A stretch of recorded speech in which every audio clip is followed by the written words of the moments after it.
میرا بھائی روز مجھے گود میں بٹھاتا تھا اور ہاتھ میں موبائل پکڑا دیتا۔ میں بھی چھوٹے تھے، موبائل کے لالچ لگ جاتی اور کافی دیر تک اس کے پاس رہتی۔ ایسے ایک دن سردی تھی جب بھائی نے مجھے اپنے پاس بلایا اور کہا، آج تمہارے ہاتھ میں موبائل نہیں، بالکل ایک ہے نرم چیز پکڑا تھا۔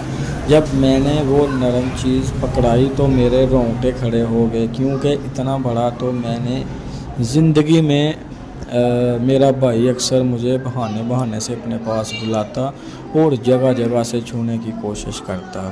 ایک دن میں شرکت پر بارش میں بھیگ رہی تھی اور گھر میں کوئی بھی نہیں تھا، اس لیے مجھے کوئی فکر نہیں۔ مجھے رقص کرتے تھوڑی ہی دیر گزری تھی کہ پیچھے سے آ کر کسی نے مجھے اپنی باہوں میں بھر لیا اور میرے قدموں تلے سے زمین نکل گئی۔ جب اس نے پیچھے سے پوری رات برسات کا موسم تھا اور مجھے بچپن سے ہی بارش بہت پسند تھی۔ میرا دل کرتا ہے اگر میں کوئی نہ ہو اور میرے پاس اگر مزے سے نہانے مجھے سے حقیقت میں بہت پیار تھا۔ آج بھی صبح سے ساون برستا رہا تھا اور میرا دل خوشی سے ہمارے جھوم رہا تھا۔ ویسے تو میری ماں مجھے برسات میں زیادہ پڑھنے کی اجازت نہ دیتی تھی، لیکن آج گھر میں کوئی نہیں تھا اور میں پوری طرح آزادی۔ ہمارے رشتہ داروں میں کسی کی شادی تھی اور گھر والے سب حصہ یہاں ہوئے تھے۔ اس کی وجہ سے ان کی جلد واپسی ممکن بھی نہیں تھی، کیونکہ وہ دوسرے شہر گئے ہوئے تھے۔ گھر کے اوپر والے پورشن میں کرایہ دار رہتے تھے اور ان سے ہمارا زیادہ واسطہ نہیں پڑتا تھا، لیکن آنے جانے کا راستہ ایک ہی ہونے کی وجہ سے کبھی کبھی سامنا ہو جاتا کرتا۔ کرایہ دار بہت ہی اچھے تھے، میاں بیوی اور ان کے 2 بچے تھے۔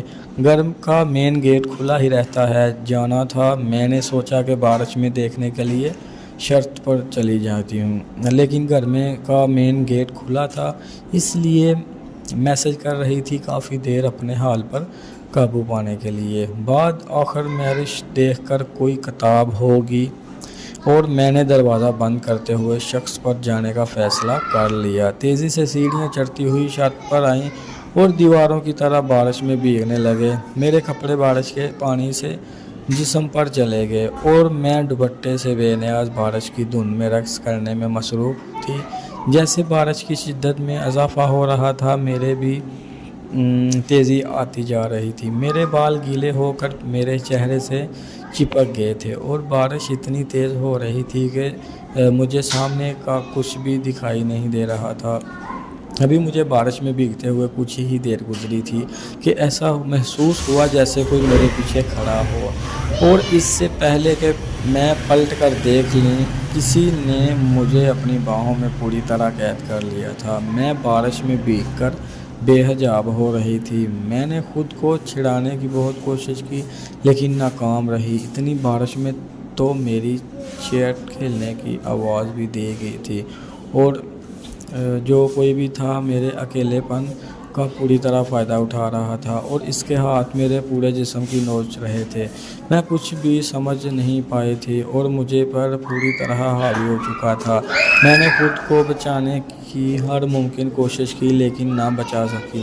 وہ مجھے کھینچتے ہوئے شخص پر بنے چھوٹے سے ٹٹو روم میں آیا تھا اور اس 2 روم میں رکھے آپ کے اوپر مجھے لٹا کر اس نے میرے ساتھ وہ سب کچھ کیا جس کے بارے میں سوچتے ہوئے بھی میری روح کا آپس میں اب تک اس کا چہرہ نہیں دیکھ پائی تھی۔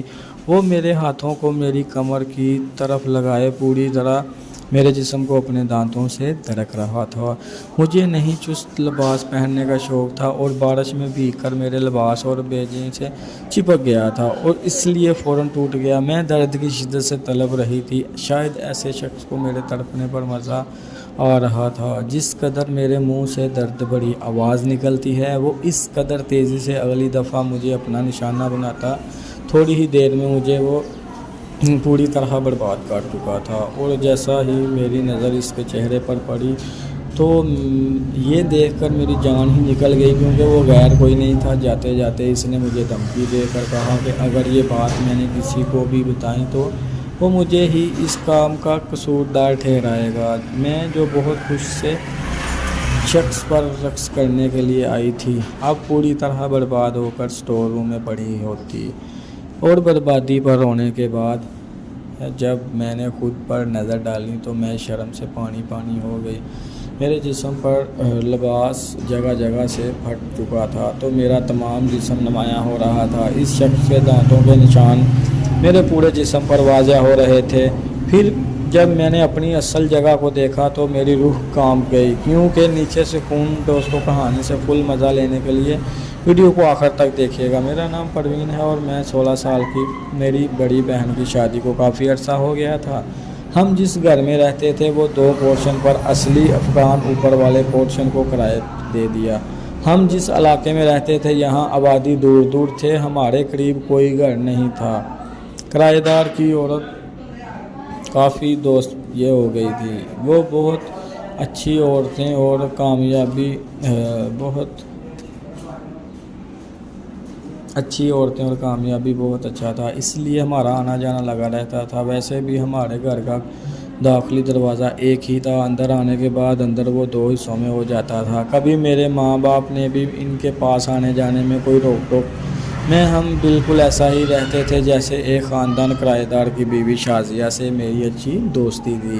وہ ایک شریف خاتون تھیں اور میں ان سے اس کا کام سیکھنے لگے تھے، اس لیے میرا زیادہ تر وقت ان کے ساتھ ہی گزرتا تھا۔ شازیہ کے شوہر جاوید بھی ایک اچھے بھلے انسان تھے اور جب میں سلائی سیکھنے جاتی تو وہ بھی ہمارے ساتھ بیٹھ کر باتیں کرتے۔